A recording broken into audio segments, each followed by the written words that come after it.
कि अपने बयानों पर काबू रखें, कि बच्चे पैदा करें जनता और अधिकार मांगो सरकार से। मुझे लगता है उन्नाव वाले जो एमपी जी हैं, उन्होंने उनके जो माता पिता हैं, माफ करना जी, उनके फादर साहब और मदर साहब जो है, मुझे लगता है उन्होंने उनको पैदा नहीं किया, तभी तो वो ऐसे ऐसे बयान निकाल रहे हैं, शायद आए हो फैक्स वैक्स होकर।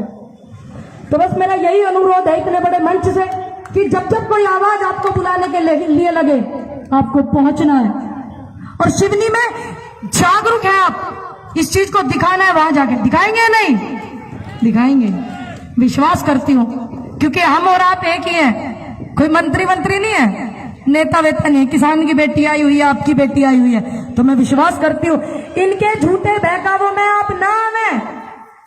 स्मृति ईरानी जी डेरे डाल के पड़े हुए बंगाल में और बॉर्डर थोड़ा दूर 15-20 किलोमीटर, कह रही है चीनी 13 रुपए कर दूंगी किलो, कर देगी हमारी सरकार। अनुरोध है माननीय स्मृति ईरानी जी से कि ऐसे हास्य टिप्पणी ना करें। हम मानते हैं कि आपकी सरकार में कुछ लोग, कपिल शर्मा भाई जो शो आता है ना, उनसे बड़े कॉमेडियन हो सकते हैं, जनता का समय खराब ना करें। 8 से 9 एक अपना शो चलावे, पात्रा जी को भी उसमें लेवे, ज्यादा टीआरपी बढ़ेगी। वो कहती है कि 13 रुपए किलो, वो जनता को बंगाल की बरकराने के लिए कर रही है, क्योंकि बंगाल की जनता को रसगुल्ले बड़े पसंद है। सिलेंडर लटकाने वाली, घूमने वाली हमारी मजबूत महिला आज दिख नहीं है, क्योंकि इन्होंने इस देश की जनता को मूर्ख बनाने का और बरकराने का सबसे ज्यादा काम करा, अडानी जी और अंबानी जी। और एक और स्पेशल नाम है लाला रामदेव जी।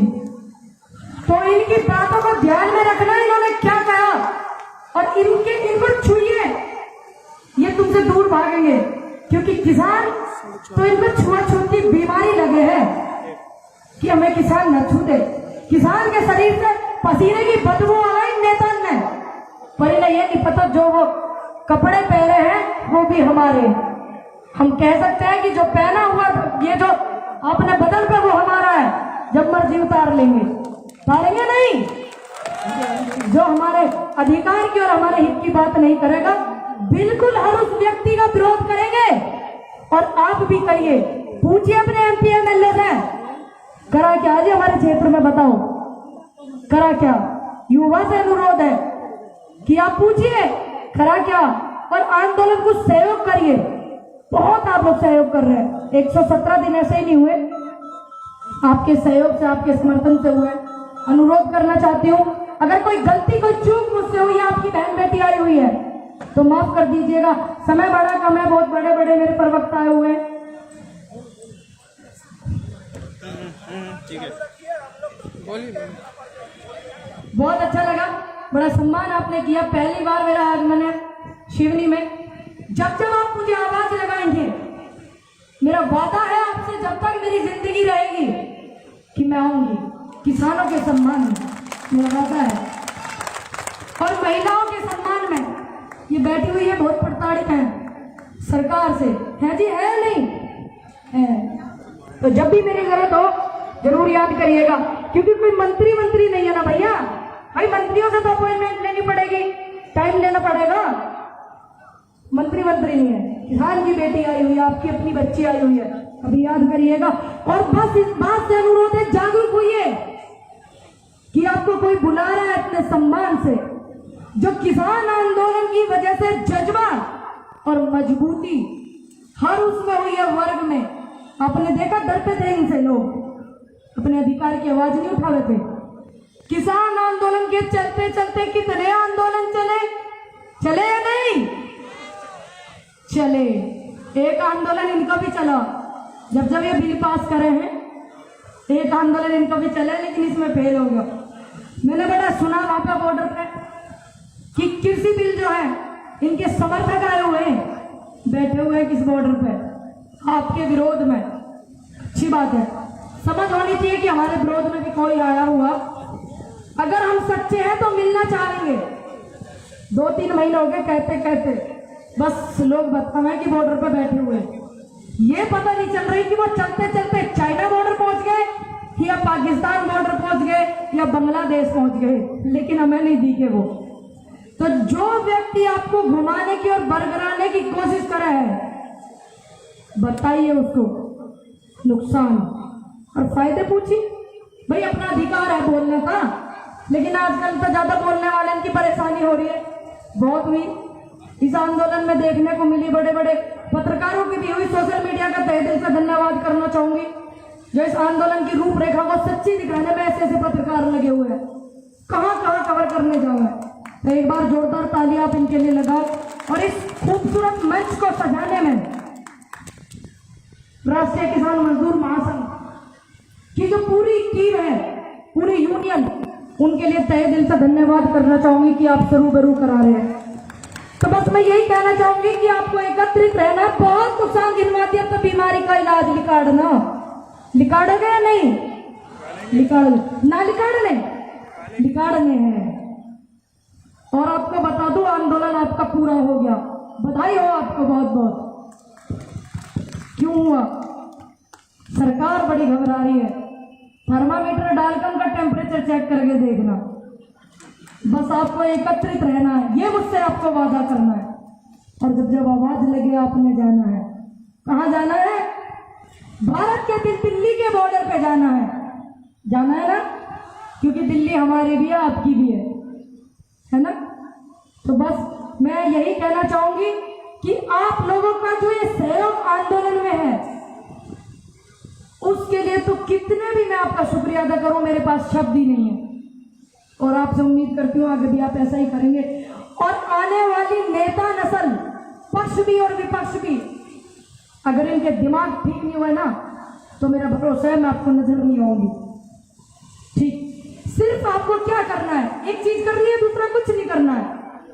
किसान एकता, इसको बरकरार, कोई आपके अधिकार को छुएगा ही नहीं, चाहे वो पक्ष वाले हैं, चाहे वो विपक्ष वाले हैं। ये नसीहत है विपक्ष वालों को भी कि एक बड़ी खतरनाक मशीन है, तो आप उस मशीन का इस्तेमाल ना करें। ईवीएम तो है ही, सब है पता, तो बड़ी बात। एक सबसे खतरनाक मशीन नमो मशीन, बड़ी खतरनाक है भैया वो तो, उसका तो जीपीआरएस भी घना तगड़ा। जो नेता मुकदमेधारी हो में, विपक्ष में से निकल के आ में ना, वो नमो मशीन में डुबकी लगा ले, पवित्र हो जाओ, हो जाओ ना। आपने देखा ना कितने नेता आए विपक्ष में से, वो उसमें आके पवित्र हो गए, और उससे पहले यही विरोध करते थे। तो हुई ना खतरनाक नमो मशीन, है ना? तो मेरा अनुरोध है माननीय प्रधानमंत्री जी से, मोदी जी से, और शिवनी में मैं हूँ मध्य प्रदेश में, मामा शिवराज जी से, कि आपके हाथ में अगर बात नहीं है तो आप जनता के बीच में आवे। क्योंकि आपको बीजेपी ने थोड़ी वोट दिया, भाई बीजेपी थोड़ी देती है वोट, ये जनता देती है। तो आप इनके बीच में आवे, इनकी समस्या सुने, इन पर क्रूरता न करें। और जब जब किसी सत्ताधारी ने क्रूरता करी है ना, तो देश में बड़े बड़े इतिहास लिखे गए। सभी लोग समझदार हैं। माननीय मोदी जी से अनुरोध है, इस मंच के माध्यम से जितने भी मेरे किसान भाइयों की, बुजुर्गों की शहादत हुई है, उनको तहे दिल से मैं नमन करना चाहूंगी। जब जब कोई आंदोलन होता है, उस आंदोलन में करते समय किसी की शहादत हो जाती है ना, तो उसे शहीदी का दर्जा दिया जाता है। तो आप उन्हें ससम्मान शहीदी का दर्जा देंगे। और हर बॉर्डर पर जो आंदोलन चल रहा है, ये बिलों को वापसी कर एमएसपी को पक्की कर गए, स्वामीनाथन रिपोर्ट, इनको ससम्मान इनके घर भेज देवे। क्योंकि देखिए हमें तो बड़ी फिक्र है माननीय मोदी जी आपकी, मुझे तो फिक्र है जी, क्योंकि मैंने वोट दिया, इसीलिए सवाल करती हूँ। फिक्र मुझे इस बात की है, चिंता मुझे इस बात की है माननीय मोदी जी की भी, और उनकी पार्टी बीजेपी की भी। इस बात का डर है, अगर रवैया यही रहा तो जो तुम्हारी 2 सीट आ गई वे भी ना आऊंगी, तो मुझे चिंता सता रही है। अनुरोध है आपसे, समय से पहले अगर कोई काम हो जाए तो अच्छी बात है, किसानों को ससम्मान घर भेज देना।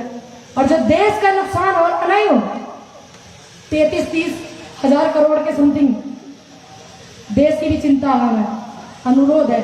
और जो ये बदतमीज प्रवक्ता भरा हुआ, कबाड़ा भरा हुआ आपके दल में, जो महिलाओं पे ऐसी ऐसी टिप्पणी करे, जो सोचते हैं कि हमें टीआरपी मिल गई विवादित बयान देकर, आप उनसे दूर रहेंगे और उन्हें निकालने का कष्ट करें। एक नारी देश में ऐसी भी थी जिसने बड़ा बवाल मचाया, हमारे किसान आंदोलन को बदनाम करने के लिए रोज नई नई टिप्पणी करती थी। तो शायद उनका ट्विटर वालों ने शायद कर दिया ना बंद, कंगना रनौत जी, वही सबसे बड़ी नारी लगती है इस दल के लोगों को। तो मेरा अनुरोध है, जब ट्विटर वालों ने इस पर बड़ा ध्यान दिया तो आप भी देवे ऐसे ऐसे प्रवक्ताओं पर जो ये विवादित बयान देवे हैं, और 116 के समथिंग ऐसे ऐसे मंत्री हैं जिन पर जिन्हें क्या क्या मुकदमे चल रहे। तो हम तो ये चाह रहे हैं और आप भी चाहिए, यही अनुरोध है, जो ट्रैक्टर वाले आगे और जो बुग्गी वाले आगे और जो साइकिल वाले MP MLA बन के आगे ना, तो थारी समस्या सुनेंगे, और जो मंत्रियों के मंत्री बेटा बन के निकलेंगे वो नहीं सुनेंगे। तो आप लोगों से अनुरोध है, जिस इस युवा में जोश है सिवनी वालों में, जो आपकी बात को सुनता है कि हाँ भाई, ये युवा बैठे हुए थे, हमारे राहुल भाई जी भी, वो भी बैठे हुए थे कि ये आपकी समस्या को सुनते हैं, आपके बीच में रहते हैं। तो ऐसे ऐसे लोगों को, मैं ये नहीं कह रही आप स्पेशल उन्हीं को, ऐसे ऐसे लोगों को मंत्री MP MLA बनाइए, जब तो समस्या का समाधान होगा नहीं। ये जमीन हमारी सांस है, उसकी फसल हमारी धड़कन, किसान की सांस और धड़कन है फसल और जमीन। जब जब किसी शरीर से सांस को और धड़कन को अलग करने की बात हो गए ना, तो मेरे हिसाब से व्यक्ति का जिंदा रहना नामुमकिन है कि नहीं? तो आपको एक दूसरे को सहयोग करना है। बड़ी बड़ी मशीनें निकल के आ रही है, इधर से पैसा डाले, इधर से सेब निकलता है। हाँ ना, अडानी जी के सेब आए अभी निकल के, उन्होंने शायद उस मशीन में पैसा डाले होंगे, इधर से निकल के आए सेब जिसपे चिट लगी आ रही है, अडानी जी। तो बताओ जनता को कि वो जो सेब है वो आपने उगाया है। और मेरा मानिए, मेरा छोड़िए, मेरी बड़ी बहन बैठी हुई है आराधना जी, अब इनका गोभी खाने का मन करेगा, इनके पति का मन करेगा गोभी खाने को, तो ये कैसे खवाएंगी भैया? जो स्टॉक करेगा वो तो जब निकालेगा जब 600-800 रुपए में हो जाएगा दाम। खवा पाओगी जी आप मेरे बड़े भाई जी को गोभी जब स्टॉक हो जाएगा? आप ले देखिए, उन्होंने शादी नहीं की, माफ करना, बहुत सारी बैठी हुई है, क्या आप खवा पाएंगे मेरे अंकल जी को गोभी? जब 600 रुपए कराओगे जब निकालेंगे। जो बड़े बड़े वेयर हाउस बने हुए हैं उसमें से बंद करके नहीं खबर। लेकिन मैं पूनम पंडित, मेरी तो औकात नहीं कि मैं खा लूं 600 रुपए किलो। किसान की बेटी हूं, कोई नेता भी फंड नहीं करता, कोई दल भी फंड नहीं करता, और कोई मंत्री तंत्री भी नहीं करता, और बड़े बड़े उद्योगपति भी नहीं करते। और मैं ऐसे फंड को तो लात मारती हूं जो मेरी आने वाली नस्ल, मेरे बच्चों को गुलामी की राह पर ले जाओ। मेरे को नहीं चाहिए वो। मैं जो हूं उसमें बड़ी खुश हूं, बहुत खुश। इतना प्यार, लाखों करोड़ों लोगों का प्यार मुझे जो मिल रहा है, मैं बहुत संतुष्ट हूं, और इसको समेट कर रखना चाहती हूँ। और एक अनुरोध करना चाहती हूँ, जब जब हमें लगे कि आज किसी बेटी ने सच बोला, हमारे समर्थन में बोला है, जब जब भी लगे, तो आपको उसकी आवाज को इतना ही आशीर्वाद और इतना ही प्यार देना है जितना आपने मुझे दिया। आपसे हाथ जोड़ के विनती करती हूँ, क्योंकि एक नेता नहीं चाहता कि कोई नेता बने, लेकिन एक किसान की बेटी चाहती है कि जैसा उसने सच बोला, देश का प्यार मिला उसको, ऐसे ही मेरी हर बहन को मिले। एक गुड़िया सामने बैठी हुई थी, कहाँ चली गई है? वो बोल रही कि दीदी मुझे आपकी पगड़ी बड़ी अच्छी लग रही है, मैं पहनना चाहूंगी, तो अगर वो गुड़िया है तो आ जाए मेरे पास, जल्दी से आइए। कि बोल रही दीदी मुझे पगड़ी आपकी बहुत सुंदर लग रही है, मुझे फोटो खिंचाना है। मैंने कहा बिल्कुल, मैं चाहती हूँ कि आप सभी लोग नारी शक्ति को जितना सम्मान देते हैं, बदतमीज लोग तो गांव में भी हो जाए, दल में भी हो जाए, कोई बात ना, इनके मंत्रिमंडल में भी हो रहे, मेरा अनुरोध है कि आप सभी को इसी तरीके से सम्मान देना। मेरी छोटी गुड़िया का बड़ा मन था कि दीदी आपकी पगड़ी बड़ी सुंदर लग रही है, तो मैंने कहा चलो पहनाते हैं। बहुत बहुत बधाई हो आपसे, और उम्मीद करती हूँ कि आप भविष्य में बहुत पढ़ाई लिखाई करेंगी और ऐसे ऐसे लोगों का गलेवार पकड़ेंगी कि जो वोट लेकर के भूल जाते हैं किसान एकता, जिंदाबाद, किसान एकता, जिंदाबाद। इसको बरकरार रखोगे ना, मेरा वादा है सारी नेता नस्ल सुधरेंगी। आप देखना कैसे देश का भविष्य निकलेगा, और ये युवा देश का भविष्य है। अनुरोध करती हूँ सभी नारी का सम्मान करेंगे, क्योंकि ऐसे देश से वास कर रहे हैं जहाँ संस्कृति का वास होता है। तो अब अंत में मैं बस यही कहना चाहूंगी, आप लोगों ने बड़ा कष्ट सहन किया। मैं वहां बैठी हुई, मुझे बार बार बोल रही है अंकल मुझे वहीं जाना है। अंकल कह रहे बेटा कोई नहीं, आपको बहुत तबीयत आपकी खराब है। लेकिन मैंने कहा नहीं, मैंने उनसे हाथ जोड़ के विनती की, मैंने कहा मुझे वहां बैठना है उनके पास। उन्होंने कहा जाओ आपका मन है। तबीयत वबीयत सब ठीक हो जावे जब आपका सहयोग और साथ मिला और एकता मिला है। तो मेरा अनुरोध है सभी को, जो हमारे जवान हैं 2019 में चुनाव लड़े गए, जो मेरे सीमा पर जवान भी शहीद हुए, उनको न्याय पूर्ण रूप से नहीं मिला। और जय जवान जय किसान का जो नारा देके गए थे पूर्व प्रधानमंत्री जी शास्त्री जी, अनुरोध है कि आपने 2019 के चुनाव में तो सम्मान किया जय जवान का वोट लेने के लिए, लेकिन जय किसान अभी बाकी है। आपको सम्मान करवाना है सरकार के नुमाइंदों से, आपको सम्मान करवाना है जय जवान। इसको सम्मान करना हमारा कर्तव्य है और हमारा धर्म है। एक नेता एमपी बन के क्या कर जाए एक दिन में, जो सारी जिंदगी पेंशन ले रहे। आपसे अनुरोध है अगर जो भी व्यक्ति आपको सहयोग करे, एक दूसरे को आपको सहयोग करना है। सहयोग करना इनकी सबसे बड़ी कमजोरी है। जब आप एक दूसरे को सहयोग करते हो ना, तो इनकी रीढ़ की हड्डी टूटने लगे ना। देखा अपने आंदोलन में क्या हुआ, कभी कुछ बदनामी का नाम देना चाह रहे हैं, लेकिन सत्य कभी छुपता नहीं है। तो मेरा अनुरोध है आपसे, सभी लोग ऐसे ही सहयोग करते हैं। और शिव की नगरी में मैं बार बार धन्यवाद करना चाहूंगी सिवनी वालों का कि मुझे बुलाया अपनी बेटी को अपने बीच में आशीर्वाद देने के लिए। तहे दिल से धन्यवाद करती हूँ उनका। जय जवान जय किसान, जय हिंद जय भारत। किसान एकता।